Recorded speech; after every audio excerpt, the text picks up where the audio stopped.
Hello everyone, welcome back to my channel. I'm Arunima Sarin, and today we'll talk about the documents you need to apply for a PhD program in psychology in the United States.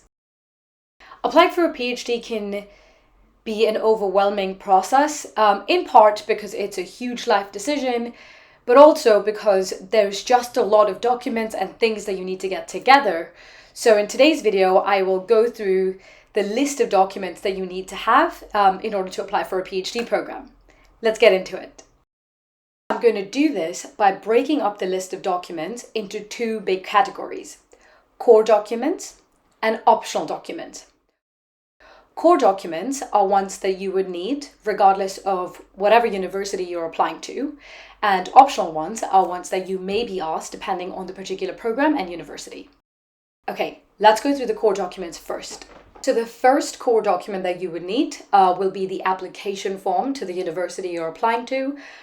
This will usually be on the university portal, so it will be what you use to upload and attach all of your other documents. A second key core document is your official transcript. Now, you will need to submit transcripts from any post-secondary institutions you have attended when you apply for a PhD. These are incredibly important as they act as evidence of your academic training, your academic aptitude and performance. The key with your transcript is they have to be issued by your university or institution, and they have to be sealed when you submit them to wherever you're applying. The next key core document is your statement of purpose. Now, this is called by several different names. Sometimes people call it statement of purpose. Some programs call it your personal statement. But essentially, it's a document where you get to share a narrative of who you are, what your academic interests are, kind of share your journey of how the things you've done, the classes you've taken, the experiences you've had have led you to ask the questions that you want to ask. And it's your opportunity to demonstrate why you're a great fit for the program and why you want to pursue these questions, why you want to be in science, and why you want to do all of that at the place that you're applying to. So it's an incredibly important document, and regardless of where you're applying, you're going to have to write it. The next key document is a research proposal. Now, oftentimes universities will ask for a research proposal, which entails a brief 1 to 2 page document where you talk about the questions you want to ask during your PhD, both at the kind of granular level, but also what are the big picture questions you want to ask and why you want to ask them. This is an opportunity for them to assess your research interest and aptitude, see if you can build a good research question, you can synthesize the existing literature and kind of ask questions that push the boundaries of what we understand. It is also a document that helps them figure out if there's a good fit between you and their faculty. The next core document that you need to have is your CV or resume. This document should have a comprehensive overview of your academic training, any publications you have, any posters you've presented, all of the relevant work experience you have, any grants you've gotten, awards you've gotten, any leadership roles you have, any journal or publication memberships you have, all of it, right? So a comprehensive overview of all the training and relevant experiences you have. The next core document on our list are letters of recommendation.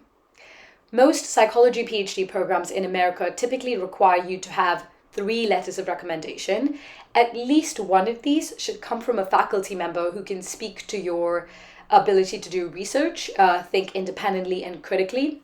The other 2 can be from people who've supervised you as a student, so professors or teachers whose class you attended, but ideally at least one of your letters should come from someone who's seen you in some research capacity.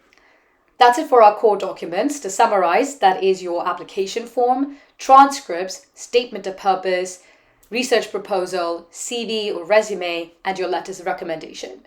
Let's move on to our optional documents now. So first on our list of optional documents is the GRE. It's a standardized test that is meant to measure your verbal reasoning, your quantitative reasoning, and your analytical reading and writing.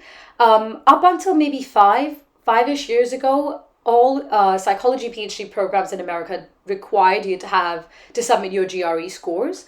But in the last 4 or 5 years, it's become less and less common. So many programs have scrapped a GRE requirement altogether. Some have moved to making it optional. Sometimes they write things like, well, it's optional, but we strongly recommend you take it. And some still require you to take it. Another optional document is asking for a writing sample. Now, I've seen the demand for a writing sample, it's been growing steadily in the last few years. So when I applied for a PhD program in 2016, I didn't have to explicitly submit a writing sample. Not that I can remember, but I did have a paper under review at the time. So that probably worked as a writing sample. Nonetheless, some programs are now asking candidates to submit a writing sample, which is any independent piece of research writing they've done. So it can be a research paper, an assignment they wrote for class, a thesis they wrote, a senior honors thesis, something like that. So again, check if your program or specifically the faculty member you're applying to would like a writing sample from you. Another optional document is proof of English proficiency. So if you are an international applicant and you are applying to psychology PhD programs in America, but you're applying either from a country that is not predominantly English speaking, or your education, for the most part, up until that point, has not been in English, then you might be required to sit one of these general English proficiency measuring exams like TOEFL or IELTS, and you might be required to submit those scores as part of your application. Sometimes you need to submit it at the same time as you are applying and submitting everything else. At other times, you can get an admission pending your IELTS or TOEFL score. Finally, another set of optional documents might be supplemental essays or diversity statements. So lately, some programs I've noticed have started to ask for diversity statements, and sometimes specific programs or faculty members might reach out to a candidate and ask them for a supplemental essay on a topic, for more information about the research they want to do or their ideas on a particular theory or paper. And again, those are really few and far in between. So those are really uncommon. I haven't seen too many instances of those, but it could happen. All right, so there you have it. A quick rundown of all of the essential documents you will need to apply for a PhD program in psychology in the United States. I highly recommend putting together your documents early on so that you are not stressing around the time when application deadlines roll around. If this video was helpful, please give it a like, share it with anyone who you think might find it helpful. If you have more questions or are curious about other aspects of the academic journey, about applying for master's or PhD programs, check out my website. Leave any comments or questions you have below the video. All right, so that's it for today. I'm signing off. Good luck on your academic adventures. I will see you next time. Bye.